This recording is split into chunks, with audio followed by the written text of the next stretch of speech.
J'ai vu l'entrejambe de mon beau-père nu, et je n'ai pas résisté. Je me suis jetée sur lui. Je vous le dis d'emblée parce que c'est la seule façon d'être honnête avec vous et avec moi-même. Le souvenir me ronge comme une braise, et si je le garde, il m'étouffe. Alors voilà, la vérité brute, sans détour. Je l'ai vu, je n'ai pas résisté, j'ai cédé. Même en prononçant ces mots, je sens la rouille du jugement qui gratte la gorge. Mais je veux que vous sachiez d'où viennent ces gestes, ces failles.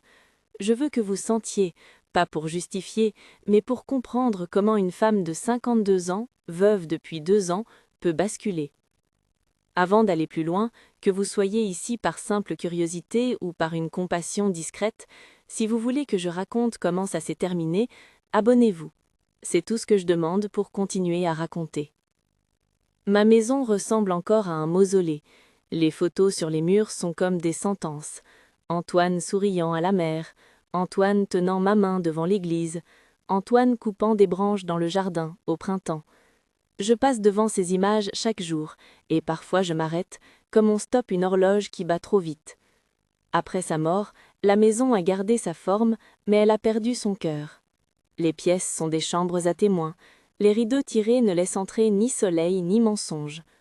Je me suis prise à marcher sans but, à voler des miettes de normalité dans la cuisine, à répéter des gestes qui n'avaient plus de sens, préparer un café pour deux, poser 2 serviettes sur la table, écarter une chaise vide. On me dit que le deuil prend des chemins étranges. Moi, j'ai pris le chemin de la disparition lente. Je suis devenue transparente dans ma propre vie.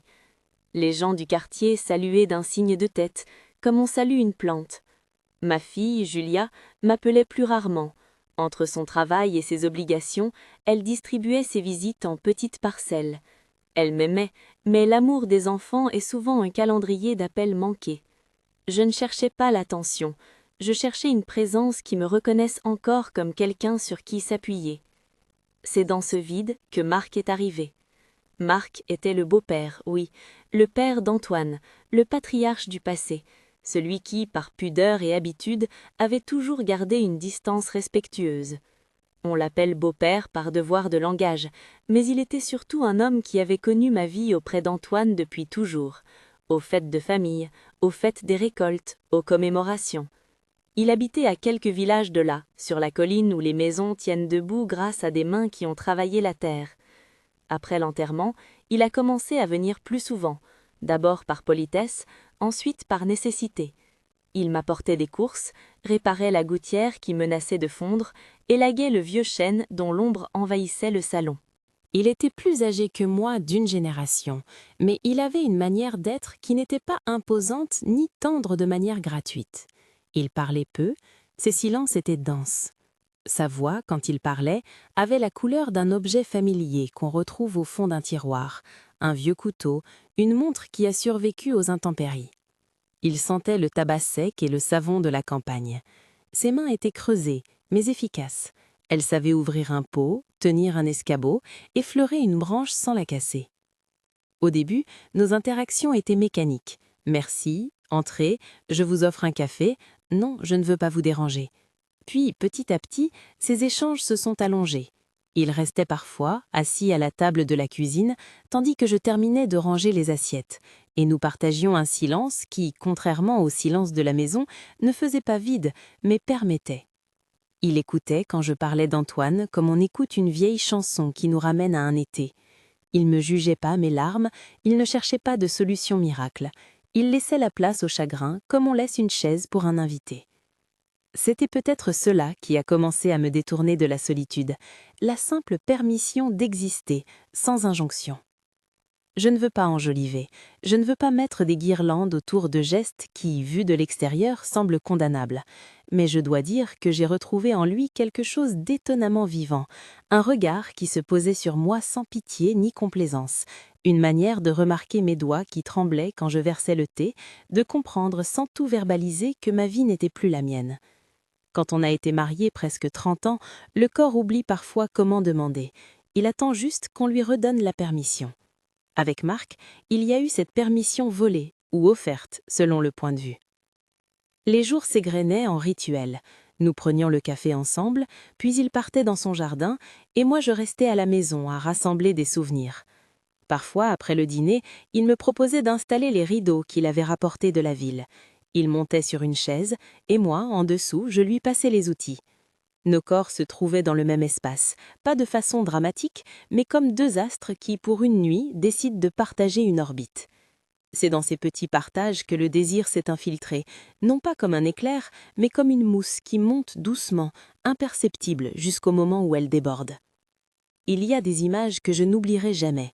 La façon dont la bruine du matin collait ses cheveux à son front, la manière dont sa chemise, après des heures de travail, se décollait sur le cou. Et puis il y a eu ce jour, précis, un banal samedi d'automne où le ciel menaçait de pleurer. Julia était partie pour le week-end, une escapade avec son mari pour fêter l'achat d'un appartement. La maison avait ce silence inhabituel, un calme qui sonne différemment quand on sait qu'on ne reviendra pas. Marc était venu pour réparer la porte du cellier. Il avait enlevé ses bottes, ses pantalons étaient humides, et il a pris la vieille montre d'Antoine pour l'ouvrir et tenter de la réparer.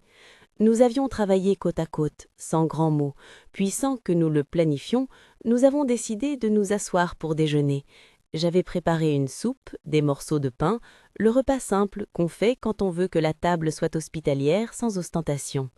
Il avait gardé sa chemise ouverte sur le torse, et il faisait chaud dans la cuisine. La lumière passait à travers le petit carreau et dessinait sur sa peau une cartographie de temps. Je me rappelle avoir regardé ses jambes pendant qu'il tirait sur son pantalon pour enlever un brin d'herbe. C'était une observation innocente, presque scientifique. La courbure du genou, le dessin d'une cicatrice, un mollet usé par les travaux.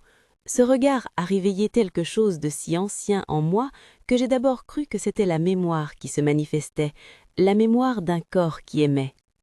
Il y a des mots qu'on peut employer pour masquer la vérité, fatigue, besoin de chaleur, solitude. Mais la vérité nue, c'est que j'ai ressenti une impulsion. Ce n'était pas une pensée claire, c'était une sensation. Le ventre qui se serre, les mains qui deviennent nerveuses, le cœur qui accélère. Ce que je cherchais n'était ni la jeunesse ni l'éclat, c'était la confirmation que j'existais encore en tant que femme désirée. Et face à cette confirmation, j'ai menti d'abord à moi-même. J'ai dit que c'était une curiosité, une once de nostalgie. Ensuite, j'ai dit que c'était un geste anodin, une maladresse humaine. Après, j'ai commencé à comprendre que l'on ne peut pas toujours nommer un basculement quand il arrive. Je dois être claire, Marc n'a jamais rien imposé, jamais une pression, jamais une parole qui puisse être qualifiée d'abusive.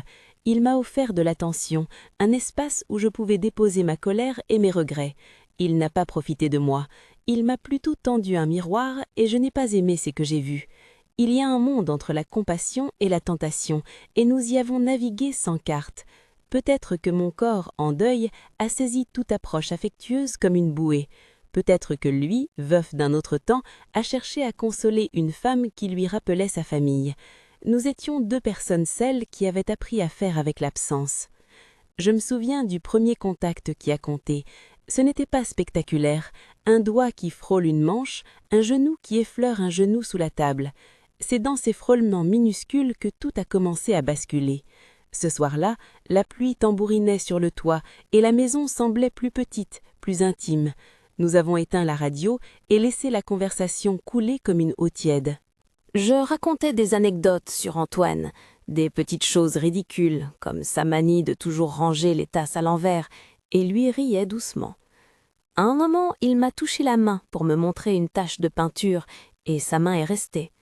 Pas une hésitation, juste une présence. Ma main a cessé d'être une main, elle est devenue un lieu où se posait un autre corps. J'ai senti la chaleur de sa paume, l'épaisseur de la peau, le travail. J'ai senti une vérité dans ce contact. J'étais perçue.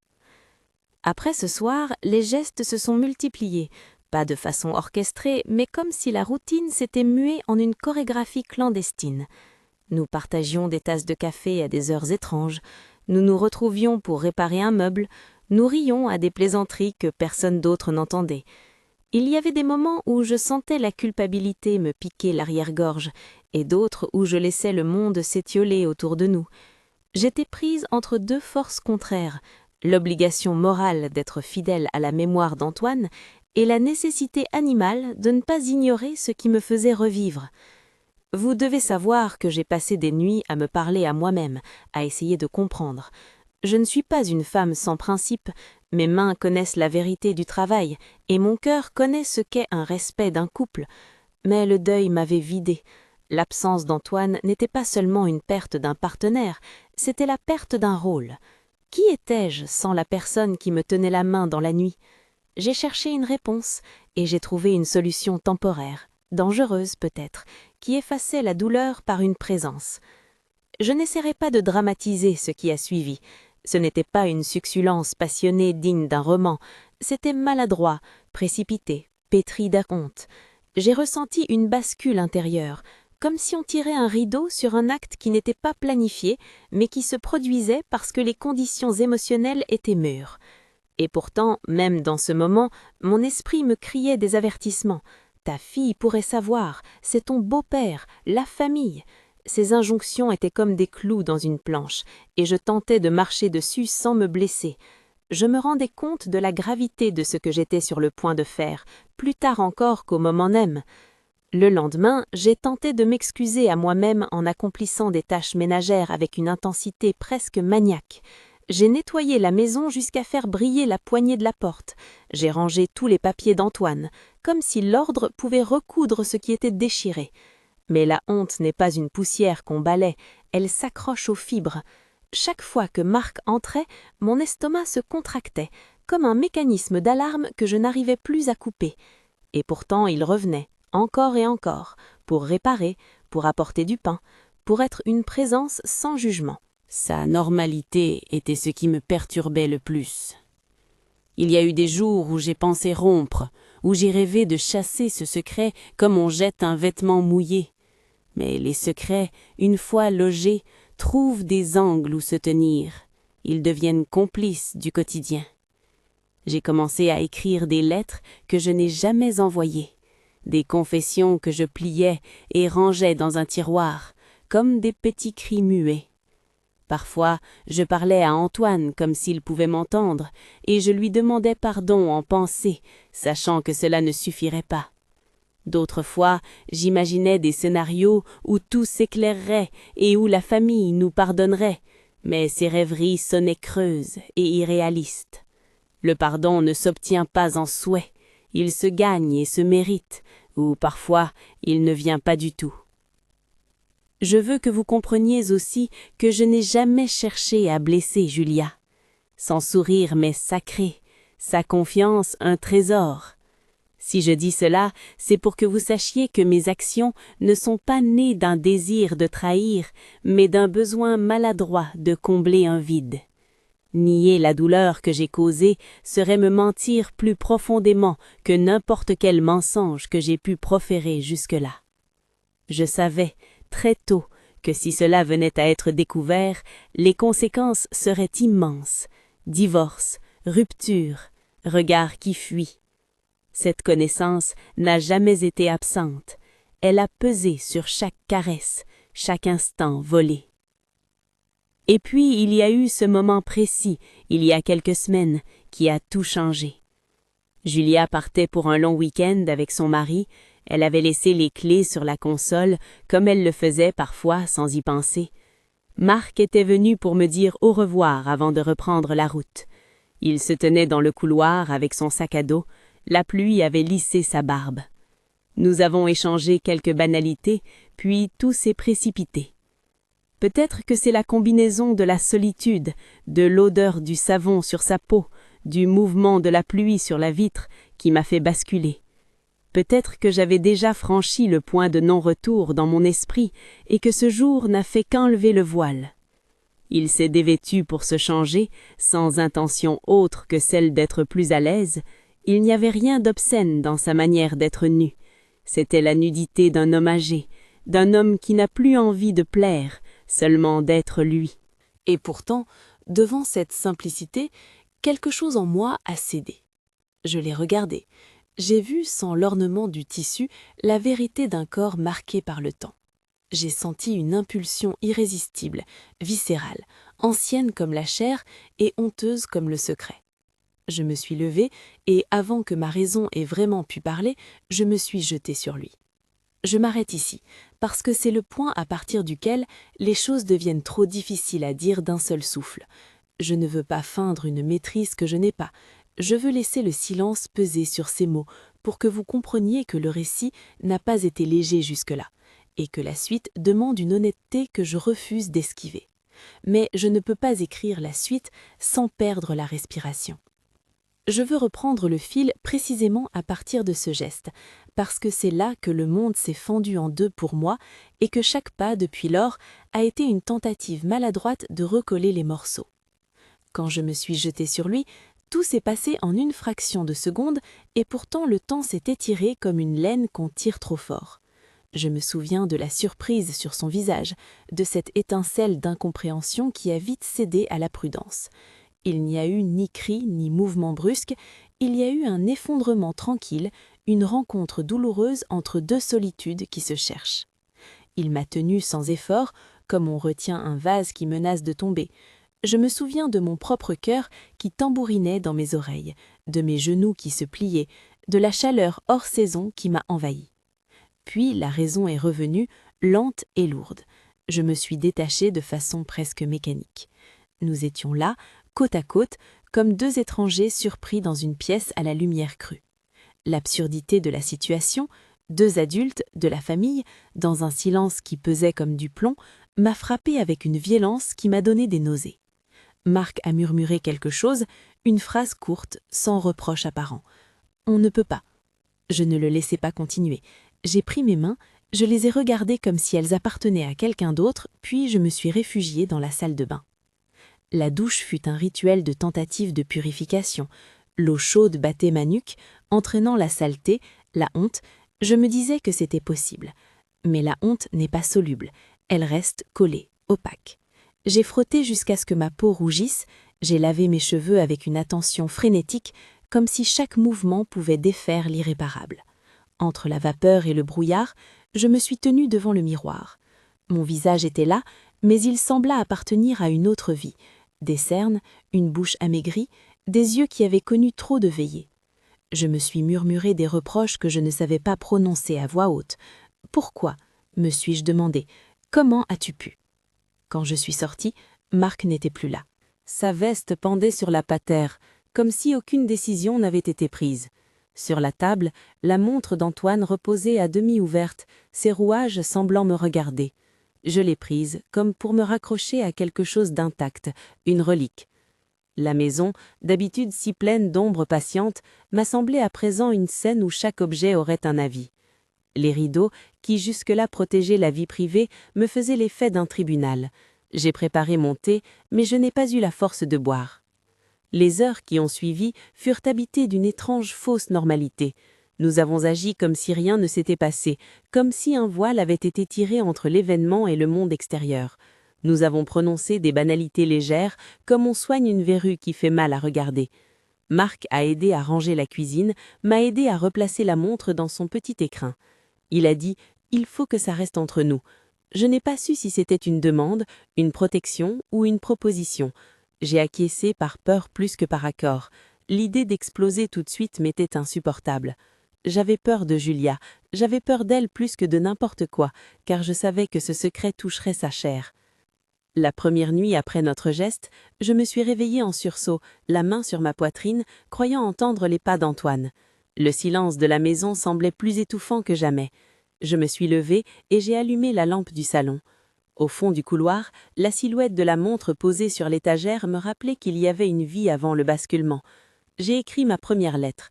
Ce fut une lettre courte, maladroite. « Julia, je dois te dire quelque chose. Je ne sais pas comment. » Je l'ai mise dans un tiroir et, comme tant d'autres fois, je l'ai refermée sans l'envoyer. Le tiroir est devenu un lieu pour les mots que je ne pouvais pas prononcer. Les jours suivants, la tension s'est épaissie. Chaque fois que Julia appelait, je répondais avec une voix qui n'était pas la mienne, en évitant certains sujets, en raccrochant plus vite. Elle ne remarqua pas tout de suite. Les relations filiales portent souvent un manteau d'inattention.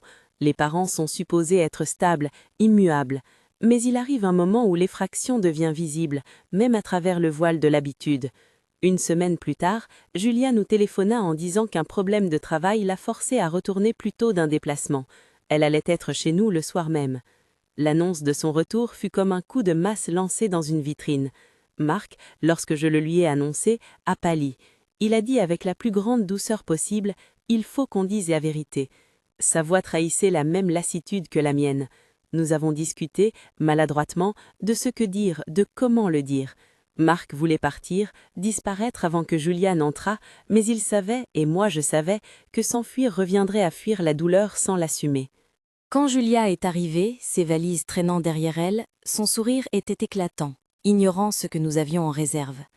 Elle a embrassé ma joue, a regardé la montre d'Antoine sur la table, puis a dit « Papa m'a appelé, il est triste, je suis venue juste au cas où ».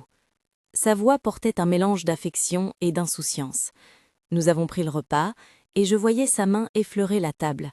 Je devinais ses pensées, mais elle ne devinait pas les nôtres. La nuit a surpris nos silences.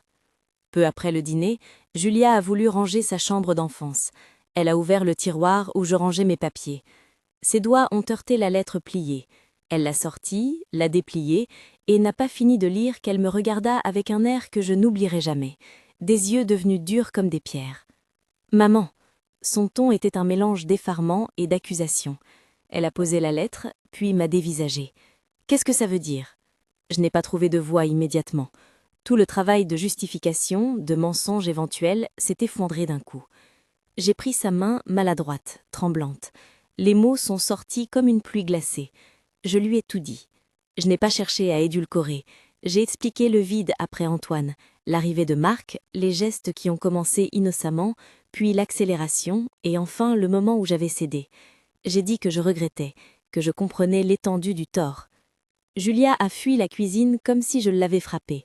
Un souffle se rompit en elle, et elle s'assit par terre, recroquevillée, la lettre chiffonnée dans les mains. Elle a pleuré comme je ne l'avais jamais entendue pleurer, des sons qui viennent du fond d'un être. Elle a crié. Les mots qui sont sortis n'étaient pas uniquement pour moi, ils étaient pour tout ce qui avait été pris de la famille. Tu as pris mon père, tu as pris mon mariage, tu as pris tout ce qui nous appartenait. Sa voix était emplie d'un mélange d'amour blessé et de rage pure. Quand elle a exigé de parler à Marc, il est venu, la tête basse, comme un homme qui traverse un champ de blé sec, avec des genoux qui cèdent. Leur affrontement fut bref et brutal. Julia avait besoin d'explications, elle voulait savoir pourquoi, comment il avait pu. Marc n'a pas cherché d'excuses non plus. Il a dit qu'il était vieux, qu'il s'était senti proche, qu'il n'avait pas voulu briser, mais que sa solitude l'avait aveuglé. Il a demandé pardon, d'une voix cassée, sans aucune argumentation pour sa défense. Julia n'a pas accepté les mots faciles. « Pardon, tu joues au père et tu deviens ce que tu es ?» Il a essayé de dire qu'il ne l'avait pas prise de force, qu'il y avait consentement, mais ses explications sonnaient creux aux oreilles d'une fille qui voyait son monde se fissurer. La suite fut une tempête. Julia appela son mari. Il entra dans l'appartement comme un étranger venu d'un autre temps. Son visage était fermé, et dans son regard passait la douleur d'un homme trompé par ceux qui lui étaient les plus proches. Ils ne me parlèrent pas tout de suite. Ils firent un choix concret. Ils allaient partir, elle et lui, retrouver le calme ailleurs. Avant de partir, Julia me dit une chose qui me transperça. « Tu as transformé notre famille en objet fragile, maman. Tu l'as fait tomber. » Puis ils partirent, sans une réponse, les valises claquant, la porte résonnant comme un glas. Les jours qui suivirent furent un chapelet de conséquences. Les voisins commencèrent à murmurer. Donna Fatima, qui a toujours eu une oreille pour le malheur, vint me voir. Elle me regarda avec une compassion sans indulgence. « Tu dois aller voir le curé, dit-elle. » J'ai hoché la tête. Le couteau des ragots s'enfonçait, mais il y avait quelque chose de plus aigu, la fracture intime entre ma fille et moi. Plusieurs fois, Julia m'empêcha d'entrer dans sa vie. Elle m'évita aux commémorations de famille. Elle ne m'adressa plus la parole que pour des nécessités administratives. Il y eut des jours où je me pensais à l'abri de la vindicte publique, et d'autres où j'ouvrais les volets et sentais le regard de la rue. Marc prit la décision de partir du village après quelques semaines. Il écrivit une lettre courte, laissant des excuses qui sentaient la terre et le regret. « Je suis parti pour ne pas vous faire de mal, » dit-il. Avant de partir, il vint me voir. Nous avons parlé, non pas de ce que nous avions fait, mais de ce que nous avions brisé. Il m'a regardé et a dit « Nous avons été deux à nous tromper ». Cette phrase, si simple, était le constat le plus honnête que j'aie entendu. Je ne la pris pas comme une rédemption, je la pris comme une reconnaissance. Il quitta la maison un matin de brouillard, sa silhouette se fondant dans la route, et je restais assise sur le pas, la montre d'Antoine dans la main, sentant les heures me glisser entre les doigts. Les lettres en suivirent. Pendant des mois, il m'envoyait des feuillets où il s'excusait, où il racontait la diligence du travail, l'ennui qui le rongeait, la solitude qui l'avait rendu faible.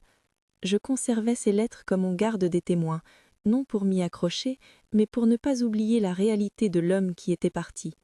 Parfois il mettait les mots qui me faisaient moins de mal, d'autres fois il restait vague. Sa correspondance n'était pas un remède, elle était un écho utile, peut-être, pour ne pas oublier la part qu'il avait prise et la mienne. La famille se fissura davantage. Julia et son mari finirent par divorcer, une décision que je portais comme une lame. Les mois suivants, elle me fit l'honneur froid de quelques messages administratifs, des échanges secs autour des affaires d'Antoine, puis le silence. J'ai essayé de lui écrire des lettres que je n'envoyais pas, à nouveau.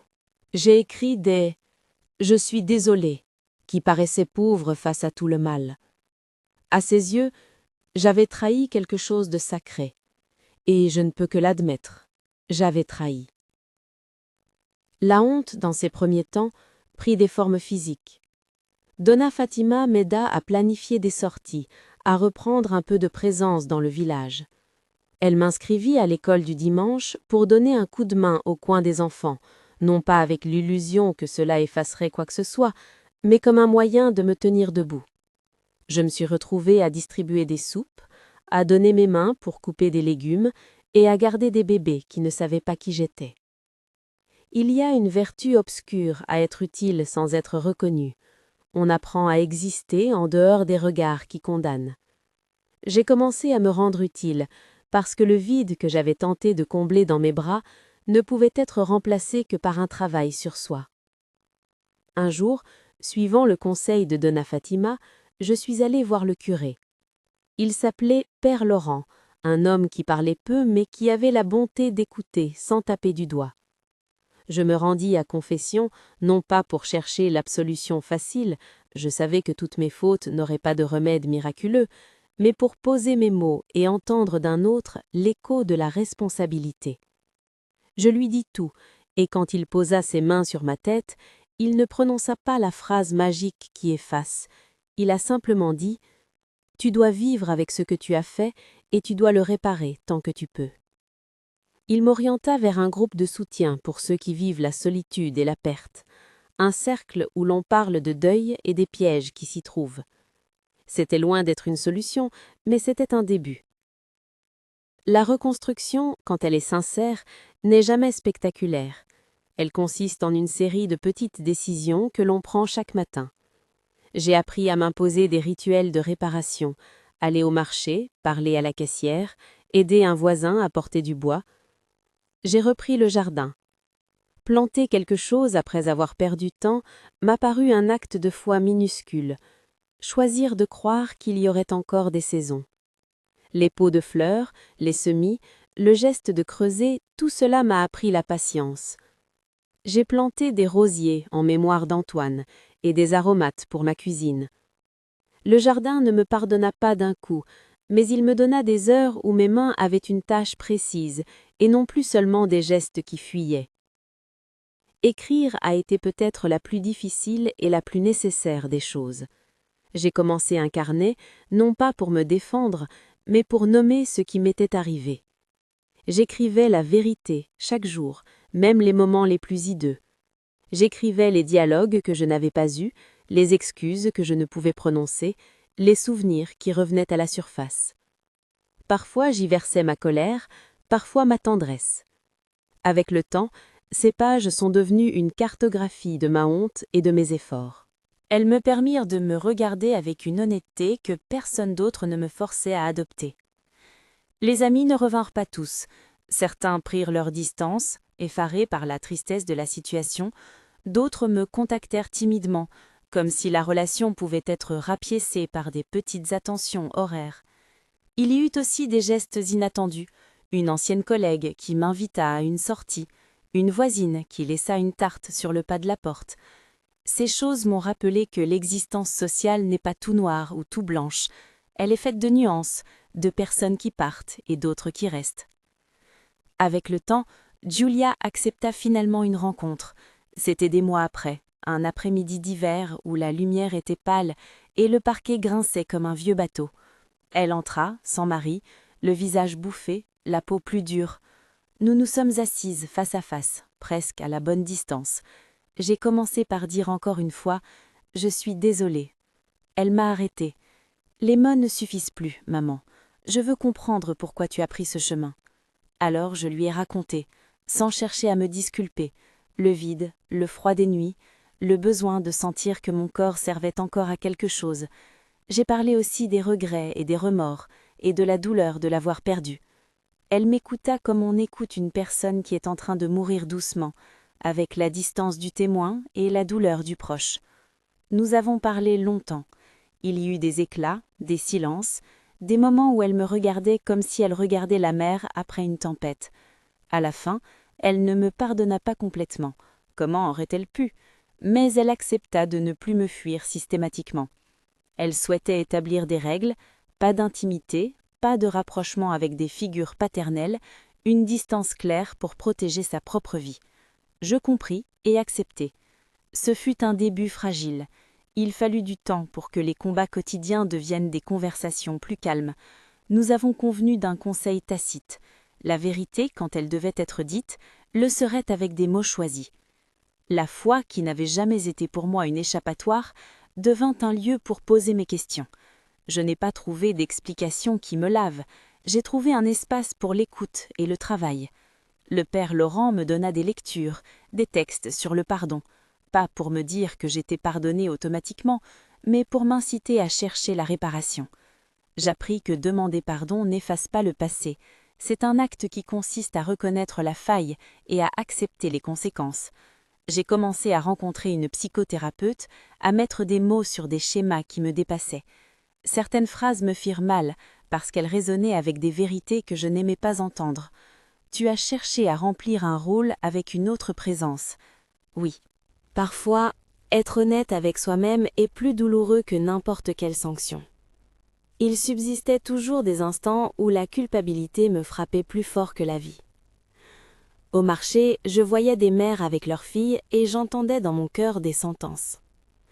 Pendant les anniversaires, je m'asseyais dans un coin, regardant la famille, consciente d'avoir introduit une fissure durable. Mais il y eut aussi des moments où l'humanité reprenait le pas. Le sourire d'un enfant que j'aidais à l'église, la conversation avec une voisine qui me racontait ses propres failles, l'accueil discret de ceux qui savaient écouter sans juger. Les années passent et la mémoire s'adoucit en certaines choses et s'acharne sur d'autres. Aujourd'hui, je peux le dire avec une voix moins tremblante. Je ne cherche pas à minimiser ce que j'ai fait. J'ai causé du tort et je le mesure encore. Mais vivre avec la culpabilité ne doit pas devenir une prison qui empêche la réparation. J'ai trouvé des manières de donner, non pour me racheter comme on rachèterait un crime, mais pour être utile à quelque chose de juste.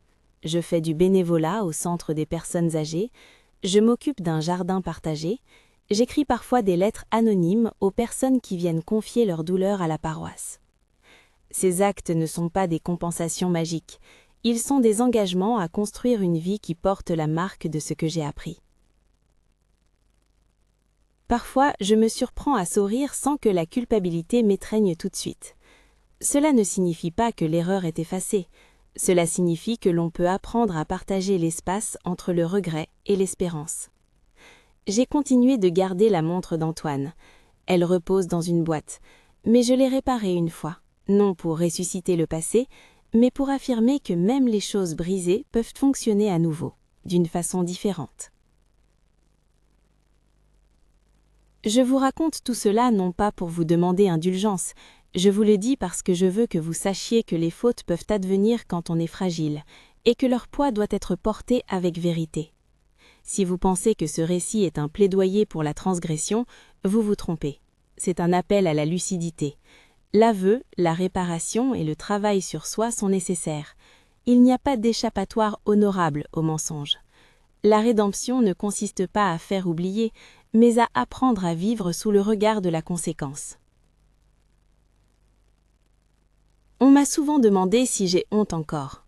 Oui, la honte m'accompagne comme une vieille compagne qui revient parfois autour d'une rue. Mais elle n'occupe plus toute la pièce. J'ai appris à la tenir, à la regarder en face et à lui demander ce qu'elle veut m'apprendre. J'ai appris que si je dois demander pardon, je dois aussi accepter les réponses, même si elles sont dures. Julia m'a rendu visite à Noël, une poignée d'années plus tard. Rien n'était réparé complètement, mais il y avait une table où nous avons pu poser un plat ensemble. Nous avons parlé. Elle m'a demandé des comptes, m'a dit ses craintes. Je l'ai écoutée, et cela a suffi pour que la vie reprenne une texture moins cendrée. Je ne peux pas terminer sans confesser quelque chose d'essentiel. Je n'ai pas choisi mon acte comme un triomphe. Je l'ai choisi dans un moment d'aveuglement, d'abîme affectif. Et je vous le dis parce que j'espère que ceux qui écoutent comprendront que les êtres humains font des erreurs colossales. Le courage consiste à les affronter. J'ai essayé, je continue d'essayer. Si vous êtes ici parce que vous avez traversé quelque chose de semblable, ou si vous portez un secret qui vous ronge, sachez que vous n'êtes pas obligé de le porter seul.